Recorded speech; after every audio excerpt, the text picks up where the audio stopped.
It's a great honor to share the stage with folks at this event. I was here a couple years ago, another Tales from Dark Places event, and this is kind of the path we took. We went from North Florida through something called Ocean Worlds to exploration in Mexico, to exploration in Antarctica, and then back to Florida, and then beyond. And I left with this like, oh, where are we going next? The secret truth is I knew at that point, but I wasn't ready to say. So we'll get there. But we'll start back in 1999, and this is just a little bit prior to my involvement, but this is a good place to start the story. Wakulla Springs, largest freshwater spring in the world, coming out of this giant cave in northern Florida, karst landscape, what Jean was talking about earlier.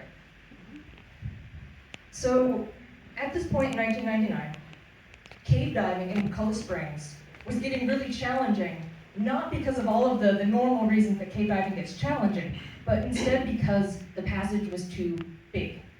The flow was too great, the walls were too far away, it was huge, human divers couldn't swim far enough or fast enough or last at length at the depth that was there.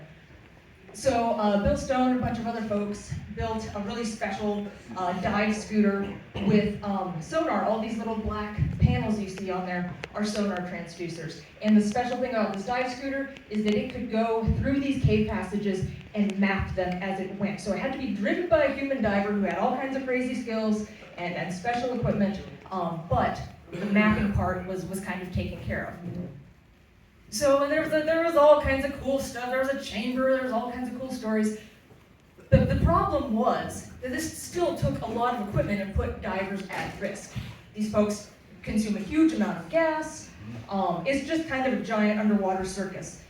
What they got out of it was really cool though. They started to get the first three-dimensional maps from flooded cave systems. Really cool stuff. And everybody, the project wrapped up and everybody kind of went on their way. Around that same time, late 90s, early 2000s, NASA was getting more and more interested in what we call the ocean world. So these are moons around Jupiter and Saturn in particular, but there are many more. My two favorites are Europa and Enceladus. The interesting thing about these moons is that they have liquid water oceans. Huge liquid water oceans. More water than is on Earth's ocean, actually. The problem is that ocean is buried under 20 kilometers of ice. And then at the bottom of the ocean, there's a rocky course. So if you wanted to look for microbial life off of planet Earth, this is a really great place to go because it has the liquid water. So the company that I work with, we've been tackling different parts of this challenge for about 20 years now. So there's different parts to a mission to one of these moons. First you have to land there, harder than it sounds, harder than on Mars.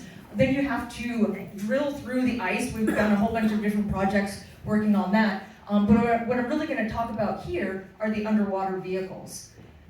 So around 2004, we got a NASA grant to build a robotic system that we could start to test some of the prototype technology for navigating in one of these ice-covered environments. And the place that was selected was actually a cave. It was actually a cenote in northern Mexico called Cenote Zacatón.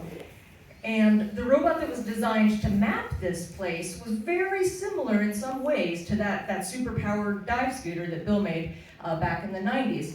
Is that my laser? Yeah, it's my laser. So those little black panels are the exact same black panels that were on that dive scooter. So those are sonar transducers.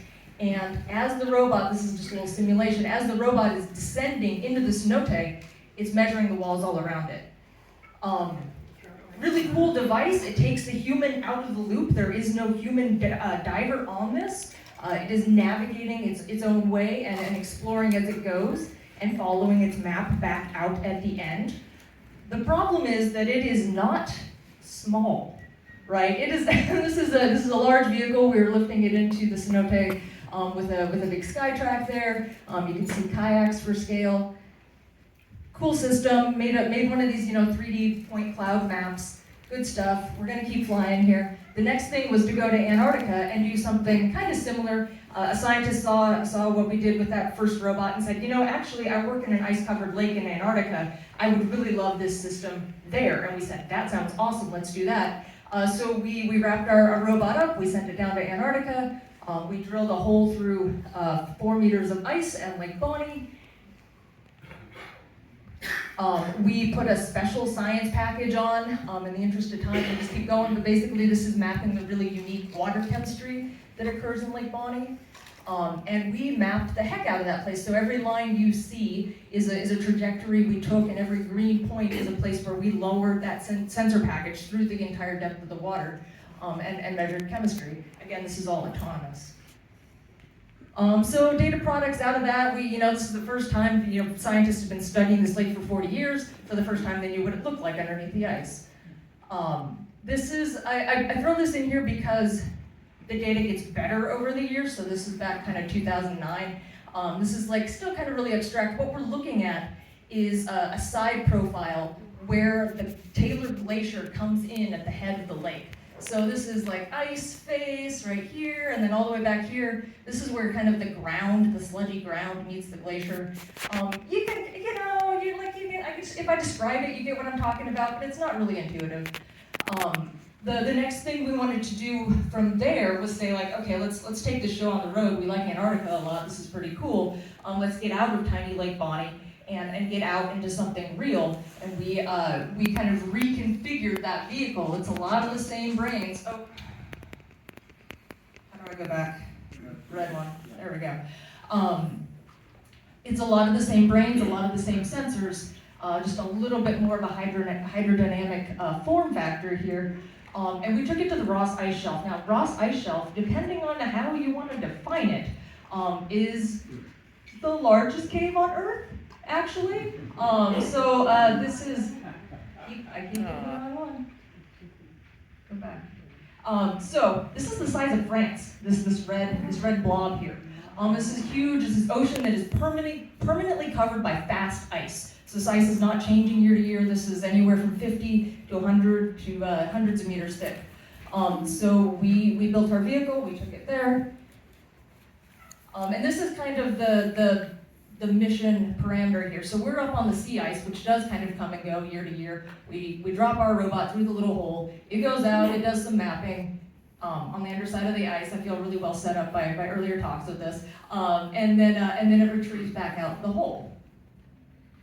And there's just a nice shot of it under the ice. We had this unique docking mechanism because we had to be able to find that very particular, that one kind of little threaded hole that we had drilled in the sea ice. We had to return to that and be able to recover vertically from there. So we had this docking mechanism.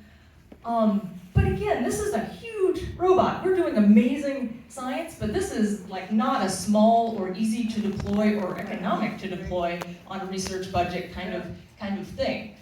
So we're also really worried about losing it under the under the Ross Ice Shelf, and because there is just that one way to get back. So we thought, it would be good to have something as a backup, something as a retrieval mechanism. And we had this other little gadget that we had been playing around with in the lab for a couple of years that we were calling Sunfish. And this is the very, very first Sunfish kind of prototype that we had. And we took it down there and we used it as just in case we lose the big one and we have to send a little one out after it. We had this whole scheme where we were gonna have a rope and the little one was gonna go and attach the rope and we could pull the thing. We never had to do that, thank goodness, but it was a really good excuse to take this Sunfish robot to a really cool place and test it in a really challenging environment, and so we did that.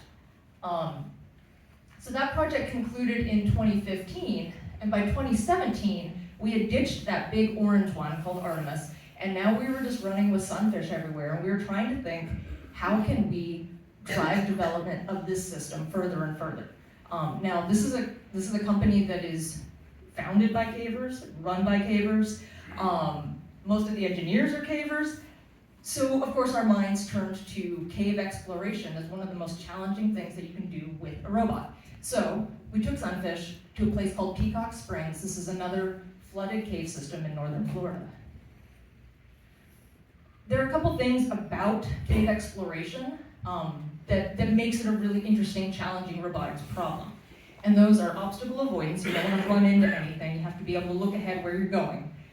you have to explore, you have to decide, like, okay, here are two branching tunnels. I want to take the one that's better. What does better mean? As humans, as human cave explorers, we have a feeling of what's better when we're crawling through a passage. Like, oh, the bigger one might be better, or maybe the smaller one is better because it's going in the right direction that we want to connect to another cave. So how do you put that behavior into a robot? And then path planning. So how can you expend the least amount of effort and get the most knowledge? So we started with a really small section of Peacock Springs. This is actually a place where a lot of folks do their first kind of like cave diving lessons. And our goal was to kind of navigate from this entrance up to this like pothole sink and come back. And so we had to have divers kind of help us through this one little narrow spot in the beginning, and then we were off. And Alex, if we can play this video. Okay, so the way that Sunfish navigates and explores has to do with its really unique kind of design and form factor. So most autonomous underwater vehicles are shaped like Captain McLaren's submarine, right? They're shaped like a torpedo, and they are stable and fast because they're moving in one direction pretty quickly. As he mentioned, they cannot turn very well. So the thing that makes Sunfish very powerful is that it can stop and hover. It can move in 6 degrees of freedom, which means that it can fly upside down. It can fly nose down. It can fly sideways. It can stop, spin, like, it can do anything. And so we use that capability to get away with just having one sensor. Instead of having an entire array of those little black sonar transducers, instead, we've just got one. It's called a multi-beam sonar, and it's just a fan. And so we can turn the robot so that it can sweep this fan around. And that's what this little line that you're seeing is the fan mapping the passage, and it says, oh, I don't see what's over there. I should look over there. Okay. And then it will look around itself and say that little white blur that we see is what the robot understands to be free space. So it will look at that free space. Alex, can you run it again? Yeah. So the robot will go through, and now you can see it's finding where the walls are. That little white blur at any moment is what it interprets to be free space. And then it looks at that free space and says, okay, out of that free space, what direction can I go that gets me the furthest along my exploration path? And in this case, we gave it a direction to go 200 meters to the north. And so every time it has a decision to make, it's looking like, okay, there's a couple ways I can go here, but which way is going to take me north?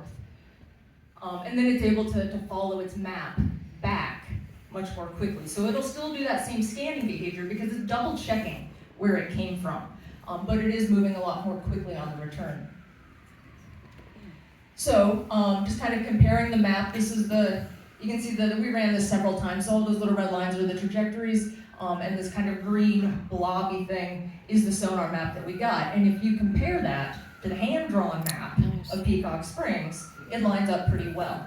And possibly it's more accurate than the cave divers who are super task-loaded trying to hand-draw maps. And can you play this one out? Can you play this one, Alex?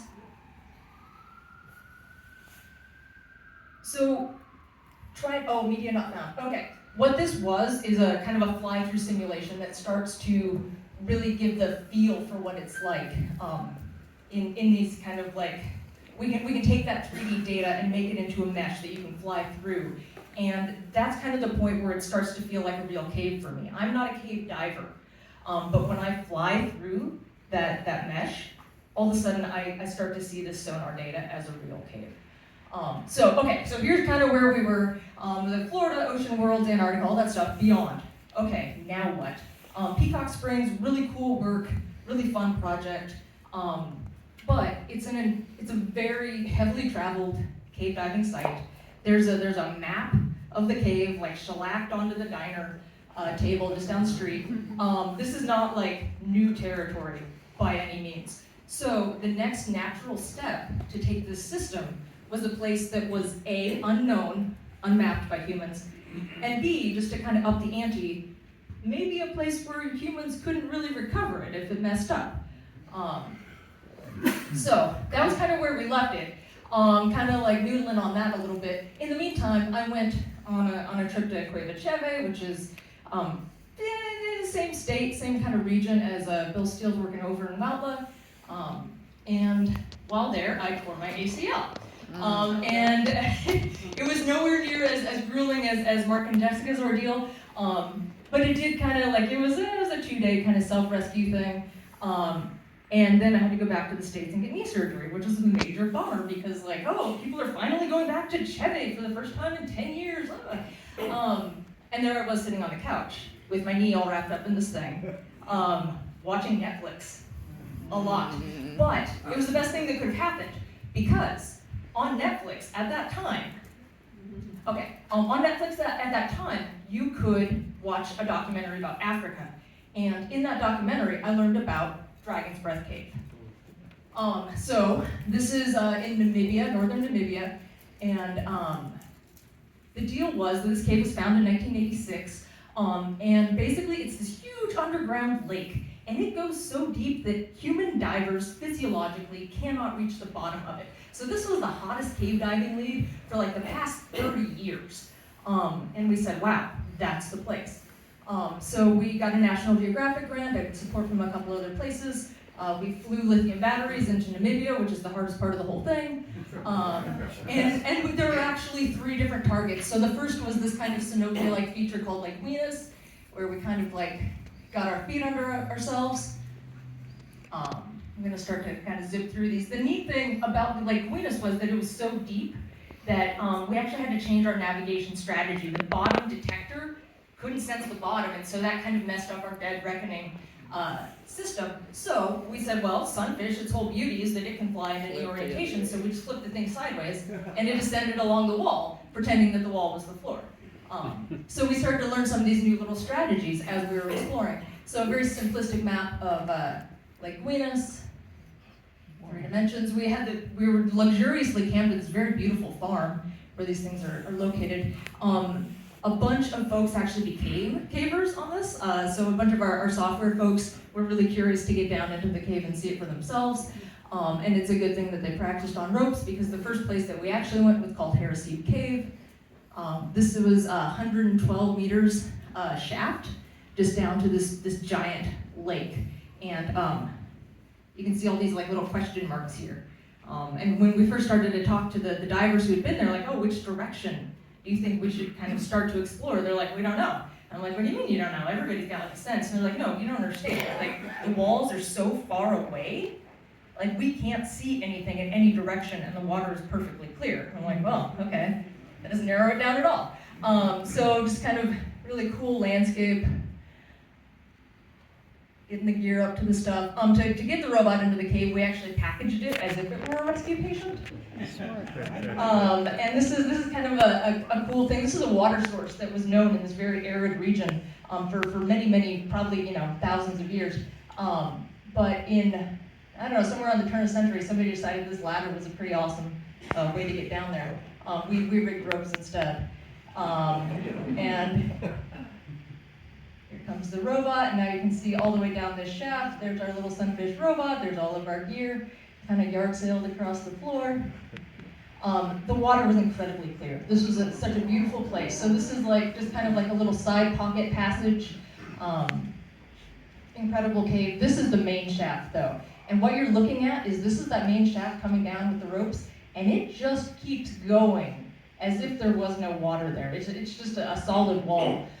And the amazing thing about this place for me was that for the first time, I got to really watch the robot do its thing. It's always in some murky Texas lake, or it's in a cave, or it's something, and here I was just sitting on this platform, and I could see it like 100 meters down in the water, just like doing its little spin, doing its little map. It was just amazing, and then it would come back at the end. And then for the air-filled passages, because we wanted a full 3D map, we would do those by hand. So here's kind of the map we got out of Harrisseed Cave. The red is all the stuff above water. The robot descended down this little point. We all kind of thought, oh, it's going to end here. And then it burst down to this huge chamber. You couldn't even see the ceiling. The line that we've drawn on here is just kind of like, in a traditional hand-drawn cave map, this would be a dashed line. Like there's a ceiling up there somewhere, we don't know, it's out of range. And then down to this ultimate depth of 265 meters. And then here's the plan view. So with all of that under our belt, we felt pretty good about going to the big enchilada, which was Dragon's Breath Cave. And this is a huge, huge underground lake. This is the kind of underground lake I'm talking about. We were using radios to talk across the lake. It takes 15 minutes to row that little boat across. The entrance is much tighter than Arrecife, so instead of that nice big single lower the robot once through a beautiful shaft, you're kind of going through this. You've got some rigging and some ropes to get down there. Again, we're packaged up like a patient. Everyone was as stressed as if this was a real person. But then you get down into this beautiful lake, gorgeous place, unpackaged, the thing.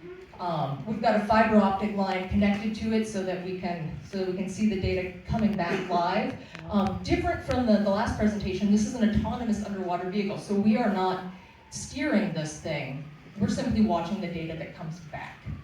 We have the option to intervene if that seemed wise. Generally, it's wiser to let the robot do what it thinks is best. There was some sort of strike by wildlife in the middle of the night that broke our fiber optic. I suspect baboons. So we had to repair that on the fly. Normally, this is done in a clean room, but then we're kind of back on the track. Just fun pictures underground.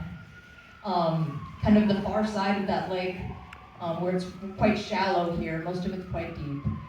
So this is kind of the map that came out of the whole thing. Now, that lake surface that we've been looking at in a couple of those photos is kind of bounded by this black line. So everything outside of that black line is actually stuff that's kind of going off beyond under the wall. So in the end, this thing ended up being 205 meters deep. Super cool, super huge passage, like you hate to complain, but there had been all of this speculation that Arrecife and Dragon's Breath were going to be connected, they're only a couple miles apart. None of that happened, but part of exploration is finding out what things aren't as well as what they are. So, and Alex, this is just a quick spin video. So this is just a three-dimensional, give you a feel for what Dragon's Breath is, and that little red bit at the top is the bits that are kind of up in the air. And then just really quick, like what we've done since then, the cadence has actually really picked up and we're doing a bunch of different things. So instead of just mapping with 3D sonar, we're actually starting to overlay photos on top of that. So it's meshing photogrammetry with three-dimensional georegistered maps at Sally Ward. We had a really interesting project this past summer where we're using sunfish to try and, we were working with an archaeologist who had this hypothesis that there are actually a bunch of submerged caves off of the coast of Southeast Alaska that once were exposed to air, and that possibly people first entering the Americas might have used these places, but nobody can figure it out because it's all underwater now. So we were looking for those sorts of environments. Nothing definitive. Some of the sediment cores are still kind of off in the lab right now. And then we're going to be going back to Florida, working on a nitrate mapping problem. So going back into Wakulla Springs, all these passages have been mapped, but what isn't known is how the nitrate concentration varies in each of these junctions. And then actually there's a practical side to all of this stuff too. So we're actually working to do infrastructure inspection with these giant, now aging pipelines that are bringing all of our drinking water in large cities. And where's it ultimately going? Well, back to ocean worlds. That's where I would like to kind of see this eventually. That's still kind of in our hearts. Eventually we'll go there. We'll get through the ice, and something very much like sunfish will be working in these incredible environments. So acknowledgements at the end. Again, was a caver already and then became a caver just a little bit because it's contagious. And then all kinds of sponsors, too many to name.